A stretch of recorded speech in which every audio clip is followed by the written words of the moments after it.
9ஆம் தலைமுறை ஜோதிடர் கோபால் ஐயாவுக்கு என் வணக்கங்கள். வணக்கம் மணிகண்டன். வணக்கம் ஐயா. ஐயா, நீங்க நம்ம பார்க்கக்கூடியது கும்பராசி. எல்லாம் பயத்துல இருக்கிறாங்க. இந்த குரு பயிற்சினால இது ஒரு நல்ல விஷயம் நடந்துராதா, வலி பிறந்துராதா அப்படின்னு நினைச்சிட்டு இருக்கிறாங்க. ஸோ குரு கரெக்டா பாருங்க, இப்ப 6ஆம் இடத்துக்கு வராரு. இந்த 6ஆம் இடத்துல எந்த வித பலன்களா தரப்போறாரு, இவங்க கஷ்டம் தீருமா, அதெல்லாம் பத்தி பேசுங்கய்யா. கண்டிப்பாங்க ஐயா.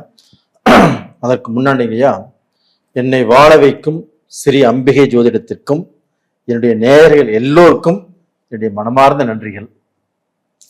இப்போ கும்பராசி காலப்புருஷ தத்துவத்தில்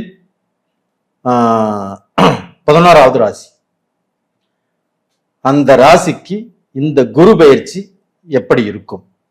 இந்த குரு பகவான் ஆகப்பட்டது ஜூன் மாசம் 2ஆம் தேதி 1:50 AM மிதுனத்திலிருந்து புனர்பூச நட்சத்திரத்தில் கடகத்துக்கு பெயர்ச்சியை உச்ச குருவா உட்கார்றாரு.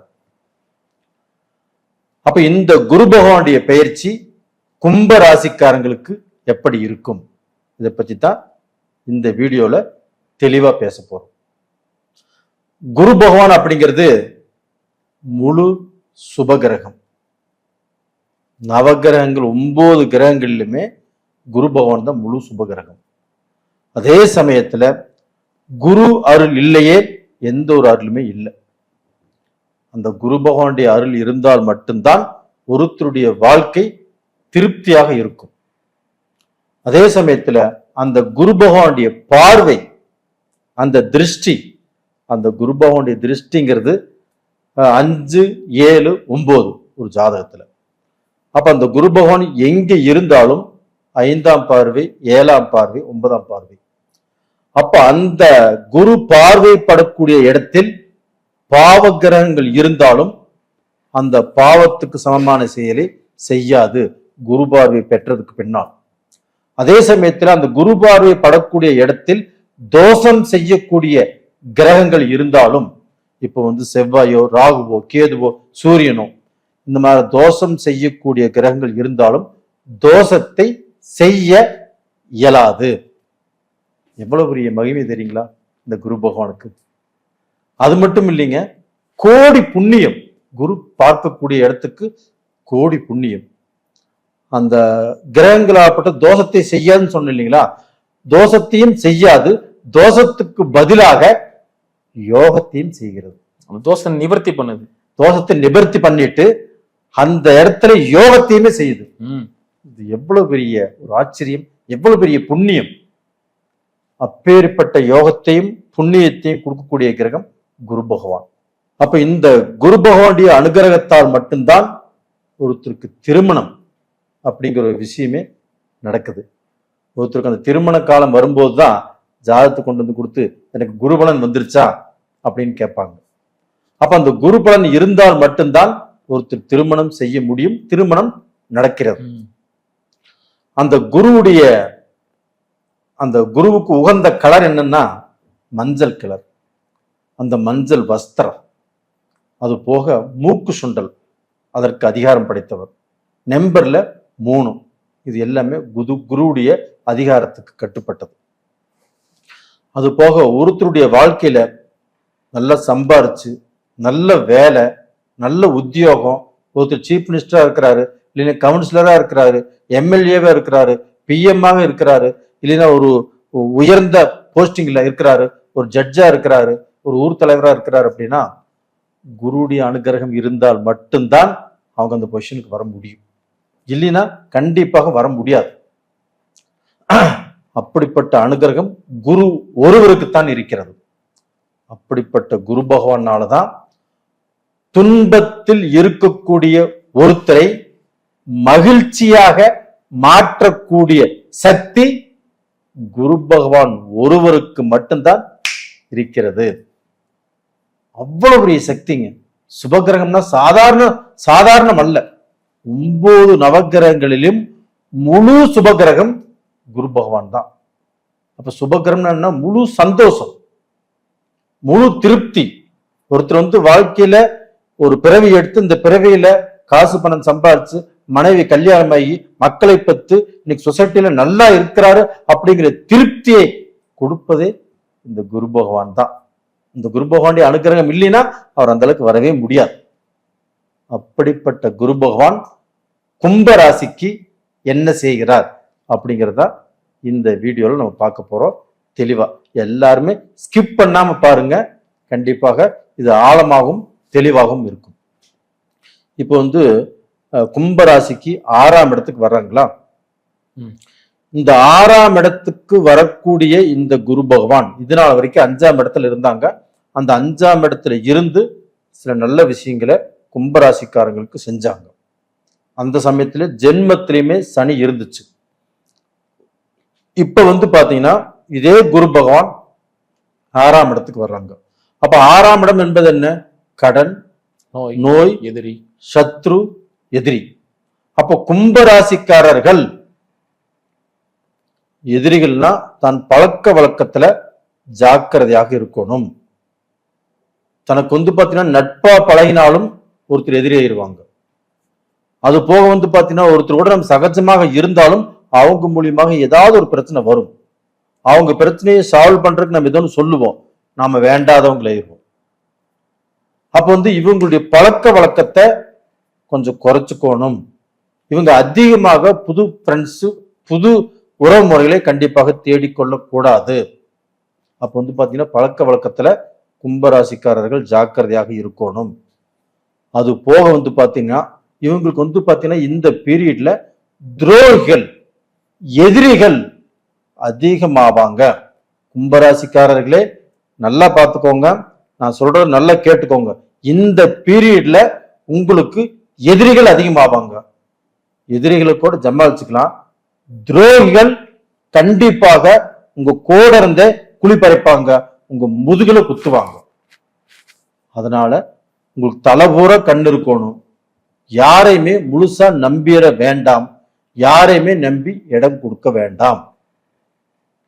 இதுல கொஞ்சம் பாதுகாப்பா இருந்தாவே நீங்க ஜெயிச்சிருவீங்க. ஏன்னா கும்பராசிக்காரர்கள் பாத்தீங்கன்னா எப்பவுமே இலகிய மனசு. கண்டிப்பா உங்களுக்கு இலகிய மனசு தான். யாரை பார்த்தாலும் பாத்தீங்கன்னா பாவம் புண்ணியம் நினைச்சிருவாங்க. அந்த பாவம் புண்ணியம் இப்ப நினைக்காமல் இப்ப இந்த இலகிய மனசுங்கிறது வேண்டாம். கொஞ்சம் ஸ்ட்ராங்காவே நீங்க இருங்க. அப்ப பாத்தீங்கன்னா யாரு கூட பழகுறோம், இவங்கனால என்ன ஆகுது அப்படிங்கிறது கொஞ்சம் உள்ளூர கவனிச்சு பாருங்க. கவனிச்சு பார்த்து அவங்க கிட்ட இருந்து கொஞ்சம் கொஞ்சமா விலகிக்கோங்க. டோட்டலா முழுசாவும் விலக வேண்டாம், முழுசா கட்டிப்பிடிச்சுக்கவும் வேண்டாம். நார்மலா இருங்க. அப்ப பாத்தீங்கன்னா இந்த பீரியட்ல உங்களுக்கு கடன் ஜாஸ்தி ஆவதற்கு வாய்ப்பு இருக்கிறது. ஏன்னா பாத்தீங்கன்னா 6ஆம் இடத்துல இருக்கக்கூடிய குரு கடன், நோய், சத்ரு இது எல்லாத்தையுமே உங்களுக்கு கொடுக்கறதுக்கு கடமைப்பட்டிருக்கிறார். அப்போ இந்த கடன் உங்களுக்கு உருவாகுது அப்படின்னா இந்த சமயத்துல நீங்க வீடு கட்டுறதுக்கு முயற்சி பண்ணுங்க. இல்லைன்னா ஒரு சொத்து வாங்குங்க, அதுல கடன் படுங்க, தப்பு இல்லை. கடன் பாத்தீங்கன்னா கால்வாசி கடன், முக்கால்வாசி கேபிட்டலா இருக்கணும். அதனால முக்கால்வாசி நீங்க கடன் வாங்கிட்டு கால்வாசி கேபிட்டல் போட்டீங்கன்னா கண்டிப்பா மாட்டிக்குவீங்க. அப்ப பாத்தீங்கன்னா கடன் பட்டு இப்ப ஏதாவது ஒண்ணு செஞ்சுக்கோங்க. அப்படி நீங்க கடன் படவில்லை என்றால் வேற ஏதாவது ஒரு விஷயத்துல நஷ்டத்துல கடன் பற்றுவீங்க. அப்ப அந்த நஷ்டத்தில் பட வேண்டிய கடன் வேண்டாம். அப்ப நம்மளுக்கு ஏதாவது சொத்து மேல கடனை போடுவோம், ஒரு பிசினஸ் ஆரம்பிக்கலாம். இப்ப இந்த பீரியட்ல நீங்க பிசினஸ் ஆரம்பிக்க கூடாது அப்படின்னு சொல்லுவாங்க. இல்ல, பிசினஸ் நீங்க ஆரம்பிக்கலாம். எப்படி ஆரம்பிக்கலாம் அப்படின்னா அதே குரு பகவான் உங்களுடைய ராசிக்கு 10ஆம் இடத்தை பார்க்கிறார். விருச்சகத்தை பார்க்கிறாருங்களா? குரு பகவான் உச்ச பலமாக இருந்து 10ஆம் இடத்தை பார்க்கிறாரா? அந்த 10ஆம் இடம் தொழில் ஸ்தானமா? நீங்க இந்த பீரியட்ல எந்த தொழில் செஞ்சாலும் கண்டிப்பாக ஜெயிப்பீங்க. உங்களையே அறியாமல் நீங்க ஜெயிச்சு காட்டுவீங்க. அப்ப பாத்தீங்கன்னா தொழில்ல உங்களுக்கு வருமானம் வரும், நீங்க சம்பாதிப்பீங்க, வருமானம் பெருகும். அந்த வருமானத்தை கட்டி காப்பாற்ற வேண்டும். இப்போ சம்பாதிச்சு ஒருத்தர் கஷ்டப்படுறாங்கன்னு சொல்லி கேட்டு அவங்களுக்கு கொடுத்தீங்கன்னா அது போச்சு. அப்ப அந்த வருமானத்தை பாத்தீங்கன்னா நீங்க ஏதாவது ஒரு இடம் வாங்குங்க, ஒரு தொழிலை ஆரம்பிங்க. இது பாத்தீங்கன்னா ஒரு சுபகாரியம் பண்றீங்களா, தாராளமா இந்த டயத்துல பண்ணுங்க. தாராளமாக சுபவிரை செயல்கள் இந்த டயத்துல கண்டிப்பாக செய்யலாம். ஏன் சொல்றேன்னா, அதே குரு பகவான் உங்களுடைய ராசிக்கு 12ஆம் இடத்தையும் மகரத்தையும் பார்க்கிறாரு. மகரத்துல குரு பகவான் நீச்சம், ஆமா இல்லைங்களா? அந்த நீச்சமான குரு பகவானை உச்சம் பெற்ற குரு 7ஆம் பார்வையாக அந்த குரு பகவானை பார்க்கிறார். அப்ப என்ன ஆகும்? அந்த நீச்சம் பெற்ற குரு உச்ச பலம் அடைய போகிறது இந்த டயத்துல. அப்ப அந்த 12ஆம் இடம் என்பது என்ன? அயன சயன போகஸ்தானம். அப்ப இல்லற வாழ்க்கை நல்லா இருக்கும், நல்ல சந்தோஷம் இருக்கும், கணவன் மனைவி நல்ல ஒற்றுமையா இருப்பீங்க. இதை விட தூரத்து பிரயாணம், கடல் கடந்து போவீங்க, வெளிநாட்டுக்கு போவீங்க, வெளிநாடு சம்பந்தப்பட்ட பிசினஸ் பண்ணுவீங்க, நல்லா படிக்கலாம், டாக்டர் ஆகலாம், இன்ஜினியர் ஆகலாம். எந்த விதமான முயற்சிகள் வேணாலும் நீங்க பண்ணுங்க. கண்டிப்பாக இந்த 12ஆம் இடத்துல குரு பார்த்ததுனால, அது உச்ச குரு நீச்ச குருவை பார்த்ததுனால கண்டிப்பாக நீங்கள் பல படி உயர்வீர்கள். அது மட்டும் இல்லைங்க, நீங்க வெளிநாட்டு உங்களுக்கு ஒரு காரியம் ரொம்ப நாள் ஆகாம இருக்குது, பெரிய பணம் வர வேண்டியது, பெரிய அமௌண்ட் வர வேண்டியது, நீங்க பிசினஸ் பண்ணி கொடுத்துட்டீங்க, அந்த பணம் இப்ப கண்டிப்பா வரும். இல்ல இந்தியாலே பாத்தீங்கன்னா பிசினஸ் பண்ணி கொடுத்துருக்கீங்க, அந்த பணம் வரல, லாக் ஆயிடுச்சு, வேற எதுவுமே செய்ய முடியல, நீங்க கம்பெனி இழுத்து முடிட்டீங்க, இந்த பீரியட்ல அந்த பணம் கண்டிப்பாக வரும். அது மட்டும் இல்லைங்க, நீங்கள் மனசில் சந்தோஷப்படக்கூடிய சில விஷயங்கள் உங்களுக்கு நடக்கும். அது மட்டும் இல்லைங்க, இப்ப கும்ப ராசியிலிருந்து அடுத்தது மீனராசி. அந்த குரு பகவான் அந்த மீன ராசியையும் கும்பராசிக்கு தனஸ்தானத்தையும் கும்ப ராசி அதிபதியையும் சனி பகவானையும் அந்த குரு பகவான் 9ஆம் பார்வையாக பார்க்கிறாரா இல்லைங்களா? அப்படி பார்க்கும்போது உங்களுக்கு இப்ப 7.5 சனி தான் நடக்குது. இந்த 7.5 சனியால் உங்களுக்கு வரக்கூடிய பிரச்சனைகளோ, கெட்டதோ, அவமானங்களோ, நஷ்டமோ, கஷ்டமோ எதையுமே வராது, எதையுமே வருவதற்கு விடாது. அந்த குரு பகவான் உச்ச பலத்திலிருந்து அந்த தனஸ்தானத்தை, அந்த தனஸ்தானத்தில் இருக்கும் சனி பகவானை அந்த குரு பகவான் பார்க்கறதுனால உங்களுக்கு அது தனஸ்தானங்கிறதுனால பணம் உங்களுக்கு பாத்தீங்கன்னா நல்ல சிறப்பாக வரும். நீங்க கேட்ட இடத்துல பணம் கிடைக்கும். நீங்க பிசினஸ்ல ஒரு ஐடியா வச்சு இந்த பிசினஸ் ஸ்டார்ட் பண்ணுவீங்க, இல்ல இந்த பிசினஸ்ல இவ்வளவு இது செஞ்சு முடிச்சா இவ்வளவு லாபம் வரும்னு நினைப்பீங்க, அதை விட அதிகமான லாபமே உங்களுக்கு வரும். அப்ப இந்த பீரியட்ல உங்களுக்கு பணத்துக்கு பிரச்சனை இருக்காது. உங்க குடும்பஸ்தானத்தை அந்த குரு பகவான் பார்க்கறதுனால குடும்பத்திலையும் நல்ல சந்தோஷமும் நல்ல ஒற்றுமையும் கிடைக்கும். அது போக கும்பராசிக்காரங்களுக்கு 6ஆம் இடத்துல குரு இருந்தாலும் கவலையே பட வேண்டாம். உங்களுக்கு பாத்தீங்கன்னா இந்த சமயத்துல பொண்ணு பார்க்கலாம், மாப்பிள்ளை பார்க்கலாம், கல்யாணம் பண்ணலாம், சுப செய்திகள் கண்டிப்பாக நடக்கும். இது உறுதியாக நடக்கும். இவ்வளவு பெரிய ஒரு அதிர்ஷ்டத்தையும் ஒரு மேன்மையையும் குரு பகவான் கும்பராசிக்கு கொடுக்கிறார். ஆனா அவங்க ஜாக்கிரதையா இருக்கக்கூடிய ஒரே இடம் என்னன்னா இந்த 6ஆம் இடம். 6ஆம் இடம்ங்கிறது இவங்க பழக்க வழக்கத்தை கொஞ்சம் கண்ணுல விளக்கெண்ணெய் ஊத்தி நல்லபடியாக பார்த்துக்கணும்.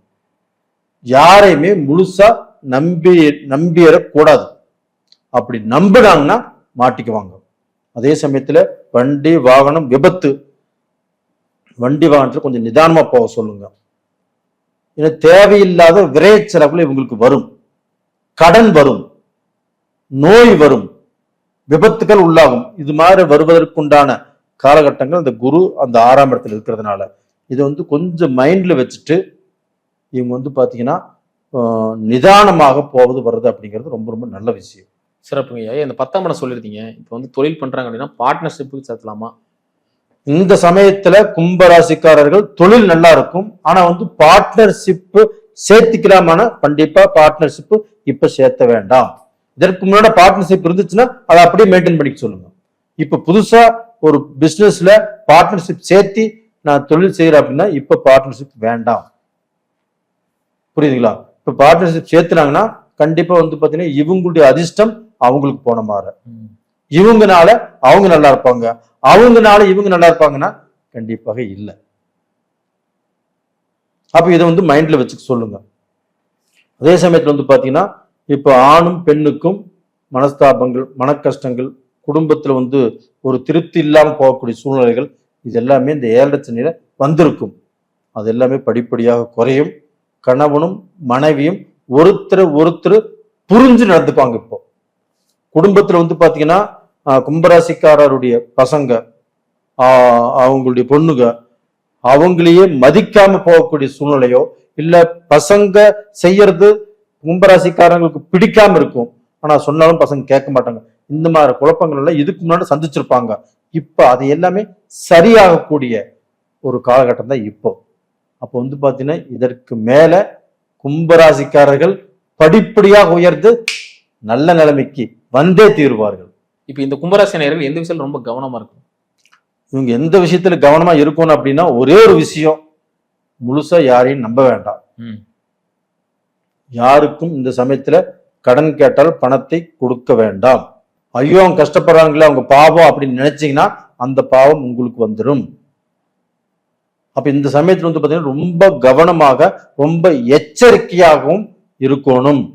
அது பழக்க வழக்கத்திலையும் சரி, வண்டி வாகனம் ஓட்டும் போது சரி, எல்லா விஷயத்திலையுமே தலைபூர கண் இருக்கணும். அப்படி இருந்தால் இவங்க தப்பித்துக் கொள்ளலாம். சிறப்புங்க. அவ்வளவு வழிபாடு தான் சொல்லுங்க. இவங்கள் வழிபட வேண்டிய தெய்வம் எது அப்படின்னா, கும்பராசிக்காரங்கள் வந்து பாத்தீங்கன்னா அம்பாள். அந்த அம்பாளை இவங்க வந்து பாத்தீங்கன்னா 7 வெள்ளிக்கிழமையும் விளக்கு போட்டு, அந்த 7 வாரமும், அதாவது 7 வெள்ளிக்கிழமை விளக்கு போட்டு 7 வாரமும் அவங்க வந்து பாத்தீங்கன்னா விரதம் இருந்து அந்த அம்பாளை தரிசனம் செய்து வந்தால், அதாவது மாரியம்மன் கோயிலா இருக்கலாம், மொத்தத்துல பெண் தெய்வம் எந்த தெய்வமான இருக்கலாம், அந்த அம்பாளை மட்டும் வழிபாடு செய்ய சொல்லுங்க. அது போக குரு தட்சிணாமூர்த்தியை 10ஆம் இடத்தை அந்த குரு பார்க்கிறார் இல்லையா, அந்த குரு தட்சிணாமூர்த்தியை வியாழக்கிழமை நாள்ல மனதார வழிபட சொல்லுங்க. அப்படி வழிபடும் போது கண்டிப்பாக நல்லா இருக்கும். மஞ்சள் வஸ்திரம் சாத்தியோ, மூக்கு சுண்டல் அணிவித்தோ, இல்லைன்னா மஞ்சள் வஸ்திரத்தை யாருக்காவது தானம் கொடுத்தோ இவங்க வழிபாடு செய்தால் கண்டிப்பாக இந்த வழிபாடு இவர்களுக்கு கண்டிப்பாக பரிபூர்ணமாக கேட்கும். அது போக இந்த 7 வெள்ளிக்கிழமை அம்பாளை கும்பிட்டு வராங்க இல்லையா, கண்டிப்பாக அந்த அம்பாளுடைய அனுகிரகம் கண்டிப்பாக இவங்களுக்கு நல்லா இருக்கும். 7 வெள்ளிக்கிழமை மட்டும் இல்ல, 7 வெள்ளிக்கிழமை விளக்கு போட சொல்லுங்க. அது போக இந்த வருஷம் பூராமே வெள்ளிக்கிழமை நாள்ல அம்பாளை கும்பிட்டு வர சொல்லுங்க. கண்டிப்பா நல்லா இருப்பாங்க. சிறப்புங்க. ரொம்ப அற்புதமா சொன்னீங்க. மீண்டும் அடுத்த காலையில சந்திக்கலாங்க. ரொம்ப நன்றி. நன்றி.